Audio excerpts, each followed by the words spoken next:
عيساوي ابشر يا قلبي. وين المشاركة حقك بمناسبة المولد النبوي؟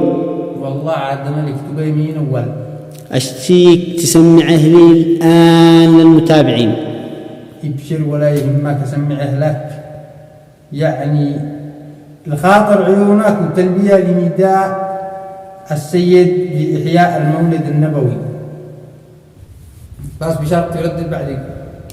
ابشر.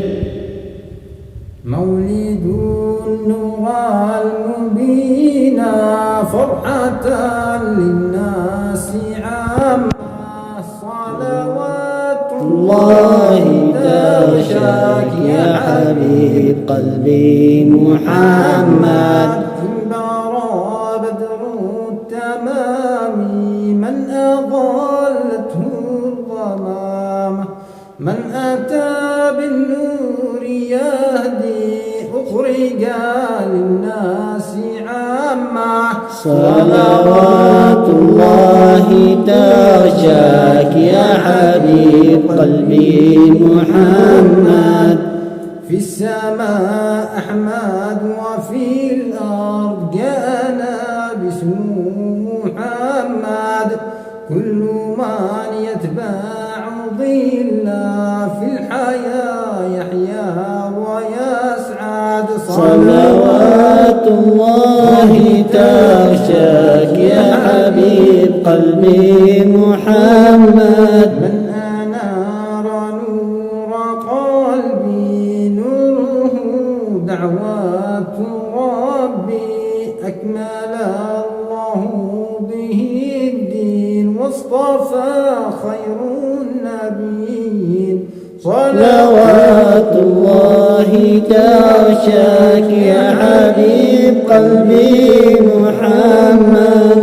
كل من يتبع محمد بالجنان يحظى ويسعد، من رضى بالدين يرضي الله رب العالمين.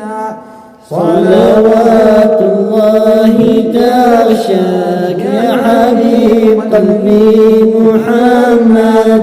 مولد النور المبين يفرح القلب الحزين، مولدك يا خير مرسل فرحة للمسلمين. صلوات الله تغشاك يا حبيب قلبي محمد. اللهم صل وسلم عليك يا حبيبي يا رسول الله. هذه القصيدة بمناسبة مولد الرسول الأعظم صلوات ربي وسلامه عليه.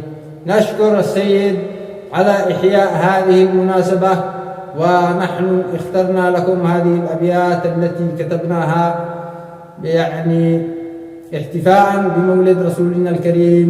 نرجو من حضراتكم الاشتراك في القناة وتفعيل زر الجرس.